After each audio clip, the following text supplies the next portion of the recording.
भगवद्गीता जशी आहे तशी अध्याय 4 ज्ञान कर्म संन्यास योग श्लोक क्रमांक 9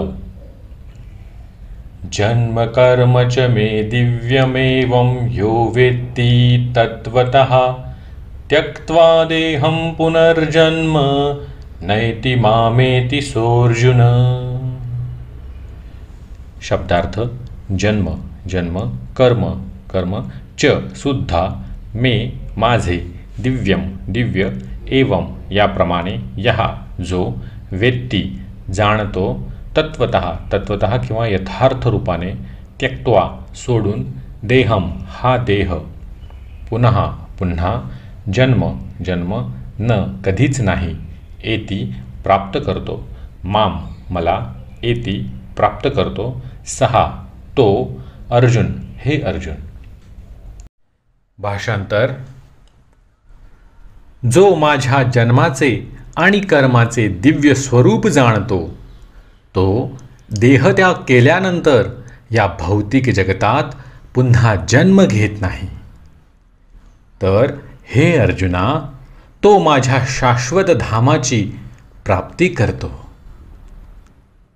तात्पर्य भगवंतांच्या आपल्या दिव्य धामातून होणाऱ्या अवतरणाबद्दल यापूर्वीच 6व्या श्लोकामध्ये वर्णन करण्यात आले आहे। जो भगवंतांच्या जन्माचे सत्य जाणू शकतो तो भौतिक बंधनातून मुक्तच आहे आणि म्हणून वर्तमान देहाचा त्याग केल्यानंतर तो तात्काळ भगवद्धामात परत जातो।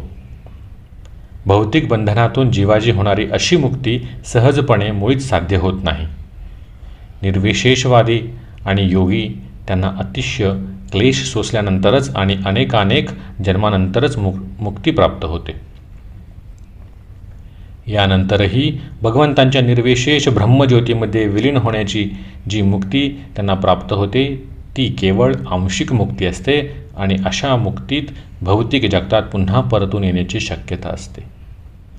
पण भक्ताला केवळ भगवंतांच्या शरीर आणि कर्माचे दिव्य स्वरूप जाणल्याने हे शरीर त्याग केल्यानंतर भगवत धामाची प्राप्ती होते आणि त्याला पुन्हा या भौतिक जगतात परतून येण्याचा धोका नसतो।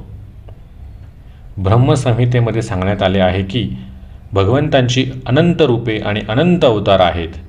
अद्वैतम अच्युतम अनादिमनंत रूपम।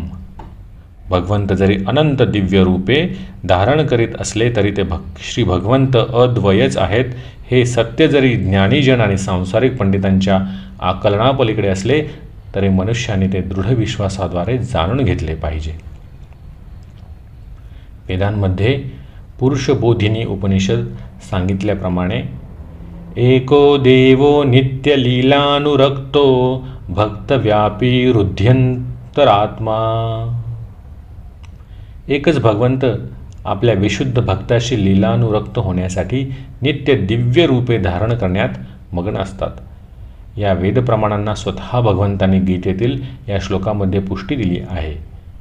जो मनुष्य या सत्याचा वेदांच्या आणि भगवंतांच्या प्रामाण्यपूर्व वचनांच्या आधारावर स्वीकार करतो आणि जो तार्किक तत्त्वज्ञानामध्ये आपला वेळ दवडीत नाही तो मुक्तीच्या परमोच्च पूर्णावस्थेची प्राप्ती करतो।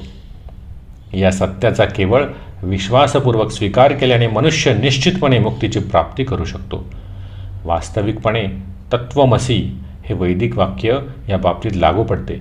जो कोणी श्रीकृष्णांनाच परम सत्य म्हणून जाणतो आणि जो भगवंतांना म्हणतो की तुम्हीच परम ब्रह्म स्वयं भगवान आहात तो निश्चितपणे तात्काळ मुक्त होतो आणि यामुळेच त्याचा भगवंतांच्या दिव्य सत्संगामधील प्रवेश निश्चित होतो। दुसऱ्या शब्दात सांगावयाचे तर भगवंतांचा असा श्रद्धावान भक्त पूर्णता प्राप्त करतो आणि याची पुष्टी पुढील वैदिक प्रमाणाद्वारे करण्यात आली आहे। तमेव विदित्वाति मृत्युमेति नान्यः पंथा विद्यते यनाय। केवळ भगवंतांना जाणल्याने मनुष्य हा जन्म मृत्यूपासून होणाऱ्या मुक्तीची पूर्णावस्था प्राप्त करू शकतो आणि मुक्ती प्राप्त करण्यासाठी इतर कोणताही मार्ग नाही। श्वेताश्वतरोपनिषद 3.8 इतर कोणताही पर्याय नाही याचा अर्थ आहे की जो श्रीकृष्णांना पुरुषोत्तम श्री भगवान म्हणून जाणीत नाहीत, तो निश्चितपणे तमोगुणात आहे आणि यामुळे तो मुक्तीची प्राप्ती करू शकत नाही. भगवद्गीतेवर सांसारिक पांडित्याला अनुसरून भाष्य लिहिणे म्हणजे मधाच्या बाटलीचा केवळ पृष्ठभाग चाटल्याप्रमाणे आहे आणि त्यामुळे मुक्ती प्राप्त करणे अशक्य आहे. असे तार्किक ज्ञानी भौतिक जगतामध्ये अत्यंत महत्त्वपूर्ण कर्मे करीत असतील, पण यामुळे ते मुक्तीसाठी प्राप्त होतील असे नाही.